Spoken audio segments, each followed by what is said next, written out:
উপজেলা বিএনপির সাবেক সদস্য সচিব ও অত্র ইউনিয়নের বারবার নির্বাচিত চেয়ারম্যান ছিলাম। আমরা আজকে অত্যন্ত পরিতাপের সহিত এইখানে উপস্থিত হয়েছি ৮ নং বনগ্রাম ইউনিয়নের বিভিন্ন ওয়ার্ডের বিএনপির নেতাকর্মী বৃন্দ, যে বিভিন্ন ফেসবুক, ইউটিউবে এবং আমরা শুনতে পারতেছি গত ফ্যাসিস্ট সরকারের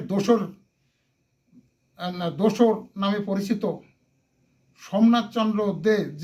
সোমনাথচন্দ্র দেকে নাকি নমিনেশন দেওয়া হচ্ছে। সে এই এলাকায় একটি চিটার এবং বাটপার নামে পরিচিত। এই সোমনাথচন্দ্র দের কারণে আমরা এই বনগ্রাম, হোগলাবাসা, রামচন্দ্রপুর, চিংড়াখালী বিভিন্ন ইউনিয়নের নেতাকর্মীরা আমরা দীর্ঘ 5 জুলাইয়ের আগ পর্যন্ত বাড়িঘর ছাড়া ছিলাম।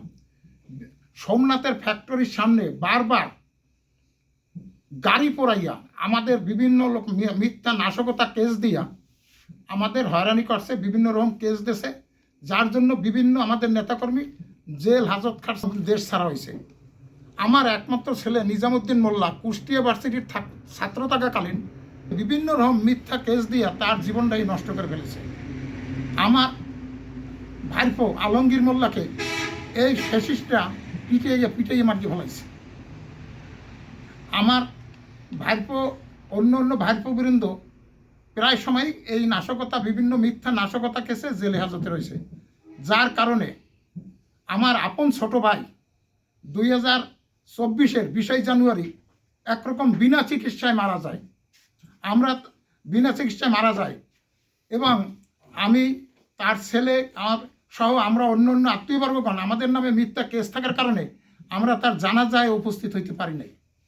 আমার স্ত্রী শাহানা পারভিনকে ঠিক মতন চিকিৎসা, ওই সময় এত অসুস্থ ছিল যে ঠিক মতন আমরা চিকিৎসা দিতে না পারায় সে এই কিছুদিন আগে মারা যায়। তবে যে লোকটি, আমি ইহার একটি পরিচয় দেব, এই অত্র এলাকার হিন্দুদের জায়গা জমি এবং খাট জমি দখল করিয়া গরুর ফার্ম, তারপরে কি বিড়ি ফ্যাক্টরি না কি ফ্যাক্টরি, বিভিন্ন রকম কিছু তৈরি করছে এবং এই যখনই যার বিরুদ্ধে যে হিন্দু কথা বলছে তার কি সে জেলে দিয়েছে।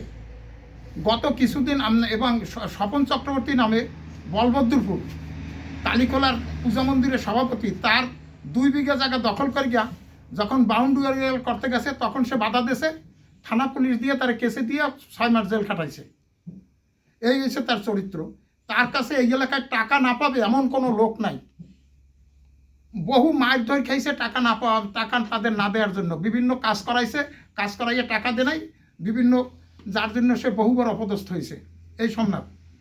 এই সোমনাথ বাদাল ইউনিয়নের সনাতন দাসের 100 বিঘা জমি জাল টাকা দিয়ে রেজিস্ট্রি করে নেয়। এই সনাতন দাসের কোনো ছেলে মেয়ে ছিল না। শেষ পর্যন্ত এই শোকে সে এবং তার স্ত্রী স্ট্রোক করে মারা যায়। এই সোমনাথ